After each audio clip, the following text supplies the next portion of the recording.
Ahead and kick it off with some introductions and our agenda. My name's Gina Buchholz. I am one of the advisors at 401k Plan Professionals, and I'm excited to do this financial considerations for Gen Xers. I am a Gen Xer, so a lot of the things we're going to be talking about today really resonates with me personally. The financial challenges, dealing with adult children and also aging parents. We're going to talk a lot about those challenges and also thinking a little bit about approaching retirement. So this is actually part of our webinar series that we host. This is our advisor team, Jenna, Jessica, myself, Gina, and Virginia. This year we have 18 webinars scheduled. This generational series, we've already done financial considerations for millennials. Now we're doing Gen Xers, and later this year we'll do financial considerations for baby boomers. But we also do a number of webinars on a variety of topics. Two of our most popular are Social Security and Medicare. I'm going to touch on those topics just a little bit today. But again, if you want a deeper dive, we've already done Social Security. We're doing Medicare next month, but we have webinars on a variety of financial topics, college savings accounts, HSAs. So check out our website. It's 401kplanprofessionals.com or our YouTube channel, also 401k Plan Professionals. You'll find a recording and library of all of our past webinars and all of our upcoming ones as well. This webinar is scheduled for 30 minutes. I will check Q&A, so if you have any questions, feel free to put some questions in there. I'll try to take some breaks throughout, but definitely get to any questions at the end as well. So here is our agenda for today. We're going to talk about understanding Gen Xers. Who are they? Well, specifically, they are anyone who was born between 1965 and 1980. Like I said, I fall into that generation. We're going to talk about financial concerns, financial challenges, and then best practices, just some action items that you can take. We're going to talk about the investing. You are still a long-term investor, but you're starting to think about retirement. So how do we shift your investment portfolio? As I mentioned earlier, we'll talk about those investment strategies. I'm going to touch just a little bit on Social Security and Medicare because we need to start thinking about that. And we have tons of resources available to you as well, including, of course, meeting with one of our advisors at our office. We do have virtual office hours, and we're always happy to take a deeper dive into your personal situation. So keep that in mind.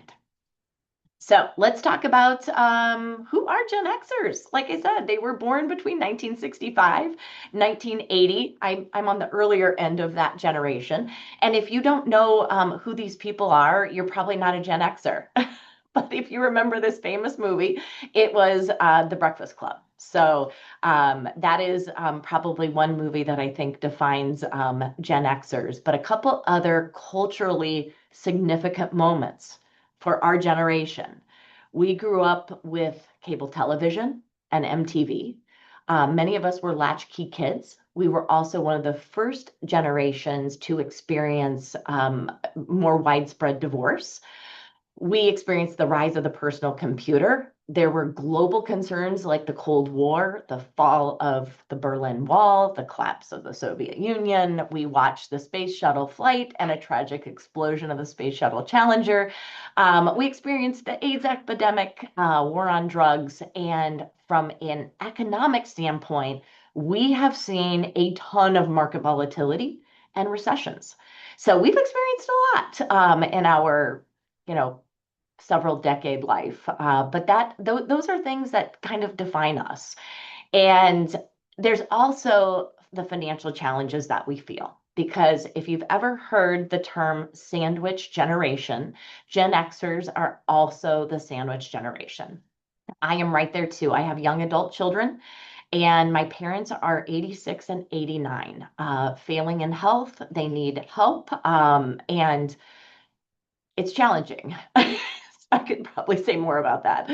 But there's also some other financial concerns. Gen Xers carry the most consumer debt of any generation. The average debt for Gen Xers is 158,000, according to a recent Experian study. Now, that 158,000 does include mortgage debt. If you're wondering what the non-mortgage debt is for Gen Xers, it's around 32,000.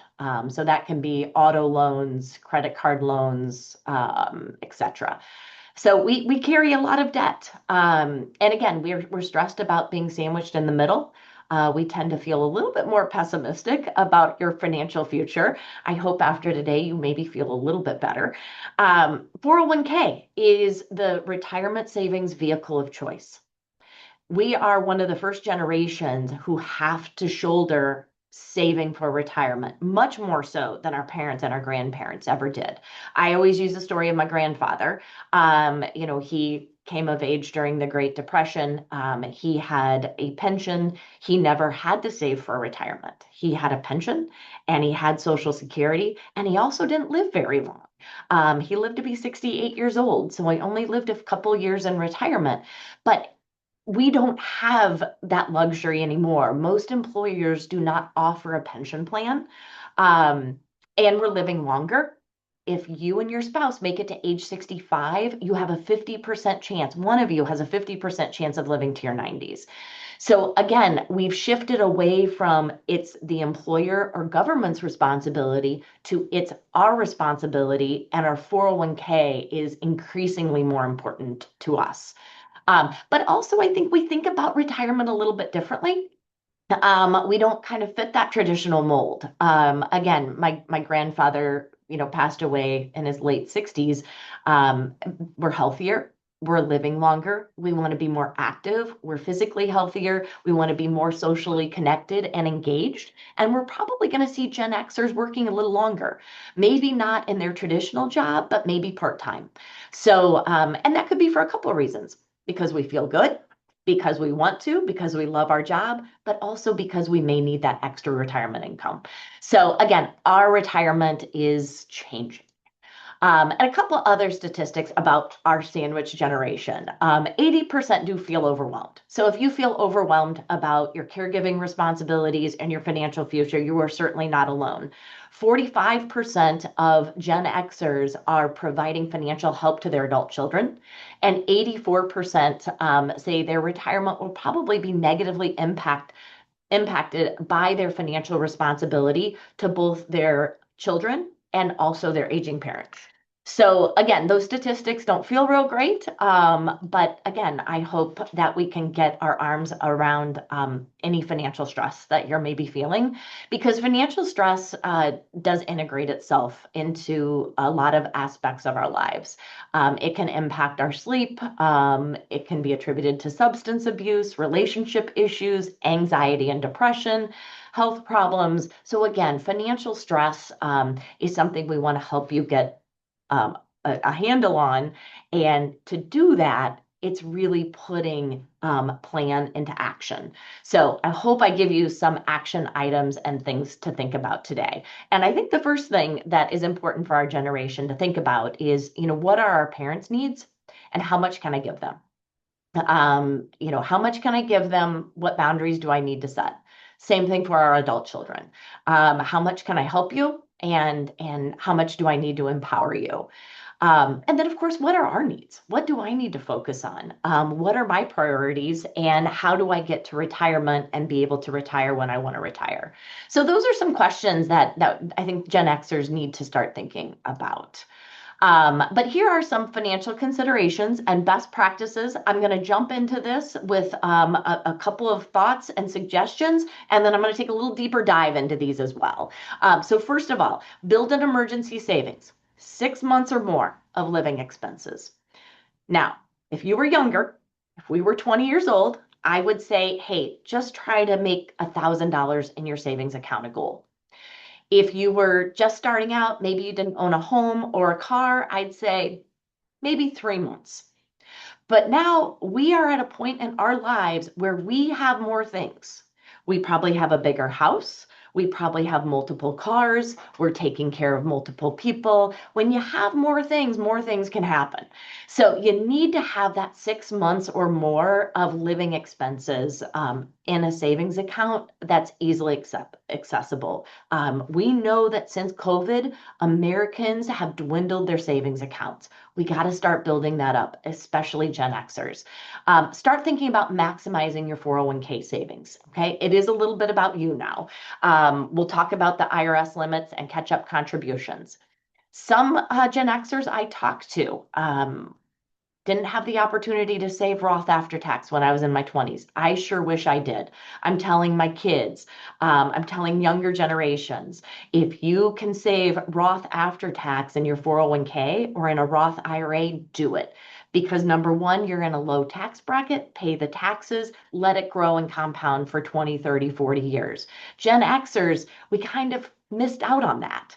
So one thing that I do see a lot of Gen Xers do is maybe they're considering saving in their 401k Roth after tax. If you're willing to give up that tax benefit today to create some tax-free income later, you might want to do that. I'm also seeing Gen Xers doing Roth conversions, where you move money in your 401k or outside your 401k from the pre-tax bucket to the Roth bucket.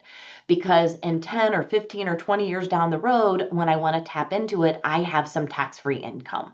That is important to think about the tax implications, though. Whenever you move money from pre-tax to Roth, there is a tax implication. You will owe ordinary income taxes on that conversion.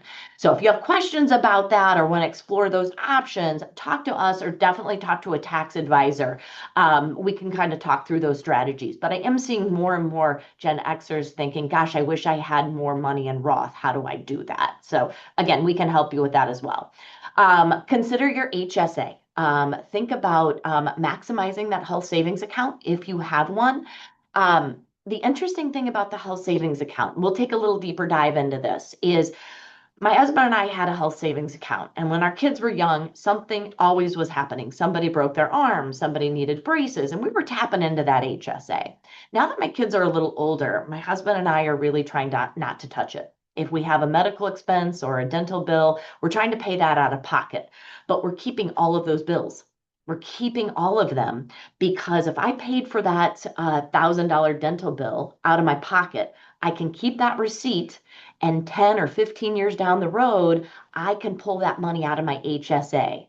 Those receipts are your golden ticket to get that money out of your HSA later. So if there's no use it or lose it. I'll cover that in a second, but kind of reshape your thinking on that HSA. It can be an excellent supplement to your retirement savings, and it has excellent tax benefits too. So we'll talk a little bit about that. And again, I already mentioned that Gen Xers, we have the burden of debt, whether it was because we put our kids through college, or maybe we're paying off our own student loan debts, or maybe we upsize the house. We still are contending with debt. So we're going to talk a little bit about debt strategies here as well. Here are the IRS limits. So in a 401k, remember you can contribute considerably more than you can in an IRA. So the IRS limit to contribute to your 401k is $24,500. Remember, that does not include your employer match. It can be either pre-tax, Roth, or a combination of both. Okay. So if you wanted to get more money in your Roth, you could do up to $24,500. Or like I'm seeing a lot of Gen Xers, you could split it. Some pre-tax, some Roth. I kind of get the best of both worlds. You have that catch up if you're 50 or older. You have a super catch up if you're age 60 to 63. So again, I'm over 50, so my limit is a combination of these two, 32,500. If you have an IRA, that limit went up this year too. It's 7,500. If you're over 50, there's $1,000 catch up. And the HSA limits, again, also continue to increase a little bit. 4,400 if you're single, 8,750 for a family. And you get $1,000 catch up if you're 55. Okay, so those are some limits. If you're thinking about, I want to start maximizing more, those are your limits for 2026. Again, I want to go back to that HSA just for a second, because I really do think this is a really awesome tax advantage benefit that people don't understand. And it's a great time to take advantage of it if you have access to one. So first of all, you have to be enrolled in a high deductible plan. So if your employer has a high deductible plan, you can use that HSA. and sign up to put money in that HSA. It is a pre-tax contribution. So tax benefit number one, if you contribute to your HSA, it's going to lower your taxable income this year. It grows tax deferred, just like your 401k. And the beauty is you get to take that money out tax free for qualified healthcare expenses. So it's triple tax savings. Even better than a 401k. So love the tax savings. And I also, go back to that for a second. I also love that, again, like I said, there's no use it or lose it. So if you're paying healthcare benefits out of pocket, keep those receipts. You will be able to get money out of your HSA with those receipts at any time in the future. I know that's mind blowing to some people, but it is a really great strategy, not only to help defer those healthcare costs in retirement, but again, and we know there's going to be healthcare costs, so it's kind of a nice supplemental retirement account too. So think about taking advantage of that HSA. Also, think about ways of creating a budget to start paying down that debt. Like I said, debt is a struggle for Gen Xers. So make sure that you have some mechanism to keep track of your debt, and then also make a list of all of your debts. What institutions do you owe? How much do you owe them? What's the interest rate? And what are the minimum payments? This should be written down or in a spreadsheet, and it should be very apparent because it's going to be stressful if you don't tackle it. And that's the first way to tackle it. And a couple strategies we talk about. I'm not going to go into a lot of this, but in our 8 steps becoming financially well, we talk about 2 different approaches to paying down debt. Again, write down and document everything. Dave Ramsey has a strategy called the lowest balance approach. You tackle the lowest balance debt with vigor until it's paid off, and then you use that extra money to pay off the next lowest balance, and so on. So you continue to pay minimum payments on all the debts, but you go after each debt one after another, lowest first. There is a psychological benefit of checking a box and having those small debts paid off. There's also the highest interest rate approach. So this is, kind of relevant today because interest rates are fairly high. And, maybe you have a credit card debt and it's a 24% interest rate. Not a bad way to start with that one first, too. So you could start with debts with the highest interest rates to the lowest. Again, we take a much deeper dive in this in our 8 steps to becoming financially well. Also something we can talk to you about in a one-on-one meeting as well. So I'm just going to pause. We're going to talk a little bit about investing because as we're getting older and starting to think a little bit about retirement, our investment strategies are probably going to change here too. So, yes. So somebody asked, can you use your HSA money to reimburse myself for the past year? Yes, you can, as long as you have that receipt. So if you paid a medical bill last year and you have that receipt, you can reimburse yourself from that HSA. I know somebody just put in the chat, how much do Gen Xers need for retirement? I'll try to touch on that question here in a second too. But let's jump into the investing for the long term, kind of long term. We're still long-term investors, but our time horizon is changing. So first of all, let's talk about what's gone on in the market. Again, as I mentioned earlier, Gen Xers have seen a tremendous amount of volatility. I even think back to the 80s. I mean, I was a kid, but I remember my parents talking about really high interest rates, high inflation. I remember that as a fairly young kid. We had, of course, kind of a flat decade, here in the early 2000s. And then of course we had the recession of '08, and that was tough. That took about 58 months to recover from that. So almost 5 years. Okay, so I want you to remember that. So one of the worst recessions that we had, in our lifetimes, it took almost 5 years to recover from that. Okay, but we did recover. We did recover.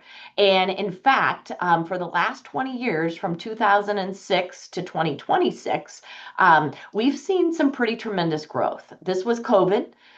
This was a correction in the market in 2022. This was last year when we were talking about tariffs. The market dropped negative 19%. This was earlier this year when we declared war on Iran. So we've seen a lot of volatility, but in the last 20 years, the stock market has averaged 11% on average. Okay, so again, stocks have continued to be a very important investment for retirement plan savers. If you have been an investor for the last decade or two, you have probably, well, you have experienced some pretty tremendous growth despite all the volatility. And this shows year by year, going back to the 1980s, how many years the stock markets were up. 35 out of 46 years, the stock market was up. 11 years, the stock market was down. Okay, so again, more positive years than negatives, but I realize the negatives hurt. I realize the negatives are hard to forget. And again, just showing that as long-term investors, investing in stocks make a lot of sense. So the green is investing in stocks, the blue is bonds, and the gray is a balanced portfolio. If you had 1 year and you needed this money in 1 year, the best year in the stock market, it was up 52%. The worst year, it was down negative 37%. If you need this money in a short period, stocks are not your thing. Okay, but over time, you can see if you had a 20-year period, the best 20-year period averaged an 18% return. The worst 20-year rolling period averaged an annualized 6-year return. So that's where stocks make more sense, right? When we have a 5, 10, 20-year time horizon, that's where investing in stocks is going to lower your risk and makes a tremendous amount more sense. I know this is a really busy slide. I actually was debating on whether I should show this slide, but what it's trying to show is having a diversified portfolio over time minimizes your risk and it smooths out that volatility we were talking about. So Gen Xers, we need to make sure that we are very well diversified. If I'm talking to a 20-year-old and they have all their money in the S&P 500, fine. But we need to have a more diversified portfolio. And what this shows is, again, having a balanced portfolio, we're not maybe always going to have the best return. We're not going to have the worst return. But one example, if you look at the pink, back in 2021, the worst performing asset category was emerging markets. Well, interestingly enough, in 2025 and year to date in 2026, the best performing asset category was emerging markets. It's important if you have a portfolio, maybe you want to have a slight allocation to that. So again, diversification for Gen Xers, very, very important. And I'm going to show you a couple strategies there. I do need to click through a couple of disclosures. All of that data I showed you was compliments of our partners at JP Morgan. But again, just to summarize, Gen Xer investors, keep your emotions in check. Okay, we're not at retirement yet. We can weather market volatility. Don't panic. Talk to us. Talk to a financial professional. Make sure your portfolio is aligned appropriately. Again, diversification is really important. And again, we're going to talk a little bit here about Medicare and Social Security benefits as well. But a couple of things, a couple of strategies to think about. I know many of you in your 401k are using a target date model. These have been very popular. They take a little bit of emotion and stress out of the investing, and they've been extremely effective. The idea behind the target date model is if you're young and you're not going to retire until, say, 2065, this model is going to invest about 90% in stocks for all the reasons I just told you. Because over time, long time horizons, stocks have outperformed other types of asset categories. So you're going to have a portfolio that's heavily weighted in stocks. But as I get closer to my retirement date, and again, my retirement date is down here, as I get closer to that retirement date, it's going to gradually shift and get more conservative for me. These are great strategies, I think, for Gen Xers. So if you're in a target date model, just I hope that gives you a little bit of peace of mind. So again, you can do a target date model, or we can help you customize an investment portfolio. And I think the next slide is very helpful. I know it's busy, but here is sort of the methodology to the target date model. And also, I think if you're investing on your own, it's a great strategy. So what this shows, this is your allocation to stocks, and this is your age. So target date models typically keep about 90% of the allocation to stocks for people who are 40 and younger. Okay. But you can see between the ages of 40 and 65, these target date models gradually start to reduce your exposure to stocks and they increase your exposure to fixed income like bonds, short-term inflation protected bonds, safer investments that start protecting against market volatility because you're getting older and closer to retirement. So this is what we call a glide path. And this is what, again, what the target date models will do for you automatically. But if you're not in a target date model, it's a good thing to consider.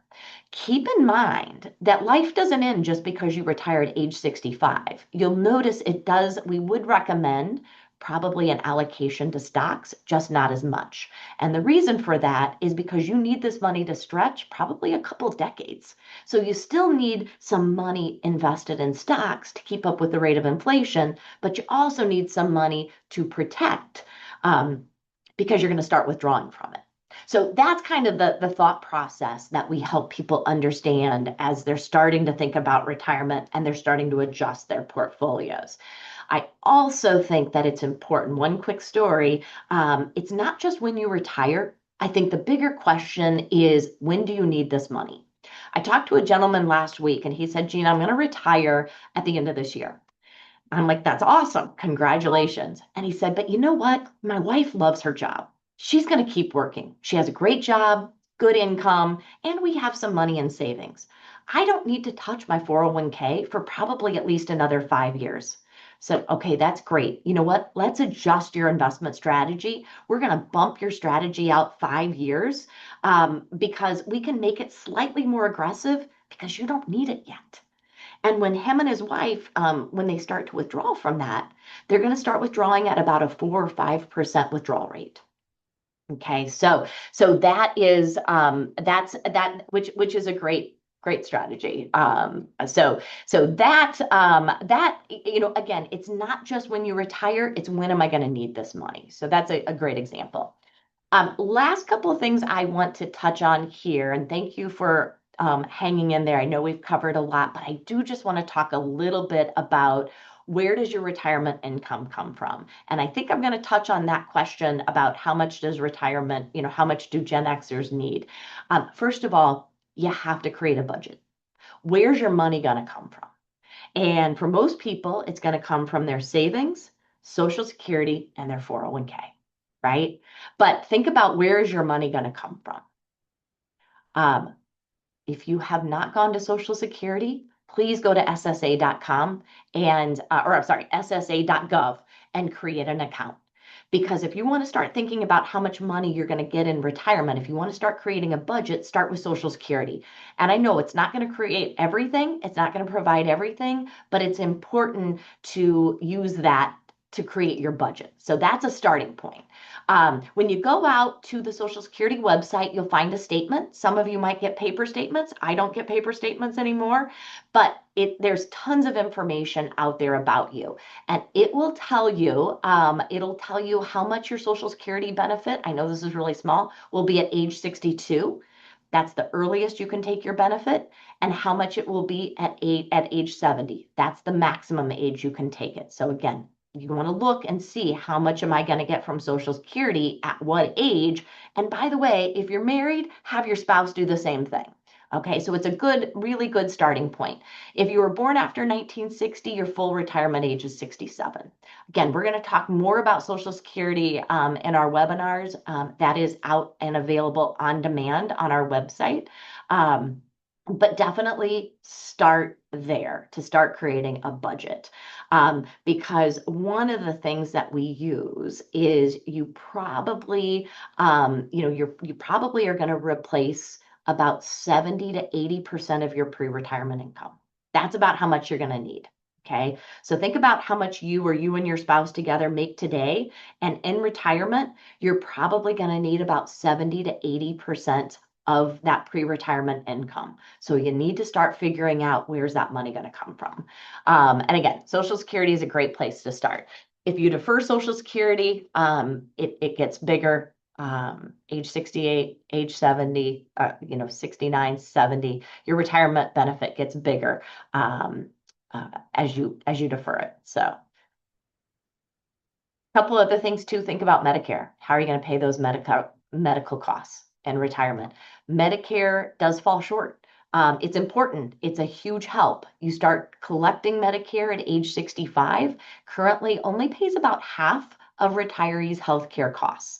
So it might not be a bad idea to start thinking about Medicare or medical costs. You'll probably need an individual health insurance policy or a supplemental policy. Start thinking a little bit about that. And we do have that Medicare webinar coming up next month. Actually, I'm sorry, in September. So that is a great one as well. So I'm just going to check the chat here, and I've got a couple great resources. Yeah, somebody had a great question about HSAs. So he said HSAs still can't be used to pay healthcare premiums, though. Is that correct? That is technically correct. Not directly, but indirectly. Again, if I have medical costs that I've paid out of pocket today and I kept my receipts, I can get it out when I'm retired. It doesn't matter when. So no, I can't use my HSA to directly pay my healthcare premiums or my Medicare premiums in retirement. But again, I still have access to my HSA if I have receipts. So, but yes, you are correct. That is a very, very good, very, very good question. So couple resources. Again, we are here to help. And I know I've thrown a ton of information at you. We talked about a lot of different things, but it really comes down to your own personal situation. I would definitely encourage you to sign up for our office hours. You can use that QR code right now. You can email any one of us, but it is really simple to do those office hours. So again, you can use that QR code or just go to 401kplanprofessionals.com/ office-hours. Feel free to take a picture of that. You will find some dates. You can pick your time. We'll send you a calendar invite with a Zoom link, which is great because we can talk just like this. I can pull up your 401k account. I know people ask, how much do how much do I need for retirement? That's such a tough question. I can't really generalize that question. It's so unique to each of us, but there are ways for us to help and give you a pretty good idea. So if that's kind of what you're looking for, reach out and definitely sign up for a virtual meeting with our team. We love doing those. Also, I talked a little bit about economic and market data. We are doing another economic market update in August with our colleague Marta Rodriguez from JP Morgan. Again, you can register with that QR code, or you can go to our website at 401kplanprofessionals.com. I mentioned our 8 steps to becoming financially well. Again, we talk a little bit more about debt strategies there. We dive into HSAs a little bit more. Feel free to find that. It is out on our website at 401kplanprofessionals.com. We do actually have an HSA webinar coming up too. So that is next month as well. And then again, this is our Gen X as part of our generational series. We'll be doing millennials. I'm sorry, we already did baby boomers. We're doing Gen Xers today, and we have millennials in November. Send your kids to that. Again, there is our website and our YouTube channel. And I'm going to pause there. This is our list of webinars for 2026. I'm going to pause there. I'm just going to see what other questions. Yes, thank you. Kristen, my colleague, said, don't forget to remind folks about our HSA webinar. And by the way, that is on August 6th. So if you want to learn a little bit more about those HSAs, that's a fantastic strategy. Make sure you sign up for that webinar. That is coming out on August 6th, and we'll take a little deeper dive on that. So yeah, some good questions there on HSA. So I know those are always, that's a lot of big questions there. Just got to check my Q&A. Share and yeah, somebody had a good question. If you start the HSA and then if you start an HSA next year, can you use that HSA account forever? Yes, you can. You can't add to it unless you have the high deductible plan. But if you already have money in an HSA, you definitely can keep it. So, but again, you can only continue to contribute if you have that high deductible plan. Can't contribute to the HSA if you don't have a high deductible plan. Oh, backdoor Roth. Yeah, that's a great question. Somebody had a question on the backdoor Roth. There's a couple different ways on that strategy. You can use if you make too much money to contribute to a Roth IRA, you can contribute to a traditional IRA and roll it into a Roth IRA. There's also some strategies within a 401k where you can move money from your pre-tax source to a Roth source. Most plans allow you to do that too. So that's another kind of backdoor Roth way. So there's a couple different Roth ways you can do Roth conversions, whether it's in an IRA or a backdoor Roth. Great question on that. Yes, the webinar will be recorded. Great question. It will be recorded. It'll be out on our website. If you registered, you're going to get the recorded link. Again, it will also be on our website too. And if all else fails, if for some reason you don't get the recorded link, just email me and I'll send it to you. So happy to get this recording to you as well. Again, here is a list of our upcoming webinars, some really good ones. Again, HSA on the 6th, market update on the 13th, Medicare on September 24th, and then again, retirement for generations. We'll be talking to millennials. Again, send all your kids to that. And then we've got a couple for plan sponsors. But again, these are some really good ones coming up. If you have to go, I know I did go a little bit over time, but thank you so much for your patience. We had a lot to cover today. I will hang out here and make sure I answer all of the questions. But thanks again. Remember to reach out to us, sign up for a one-on-one. We're always happy to see you. Let's see. All right. Okay. Good question. Somebody said, can you contribute to an IRA if you're already maxing out an employer 401k? Yes, with a caveat. If it is a traditional IRA, you probably won't get the tax deduction. If it is a Roth IRA, you can contribute to a Roth IRA as long as you don't make over there is an income threshold. So as long as you don't exceed the income threshold, you could contribute to a Roth IRA and max out your 401k. Okay. Again, we can talk a little bit about this again. Our website is 401kplanprofessionals.com. So thanks for asking that. Again, www.401kplanprofessionals.com. Yeah, great questions. Great questions. Like I said, I'll hang out here and make sure I got all of our questions. Yeah, great. Thanks, everybody. All right. Okay. And I'll just go back to that. There's our website. So make sure you have that and our YouTube channel as well. All right. Well, again, thank you. I think I've got all the questions, but reach out directly if I can help you in any way. And thank you so much for your time this morning. We really appreciate it. Take care.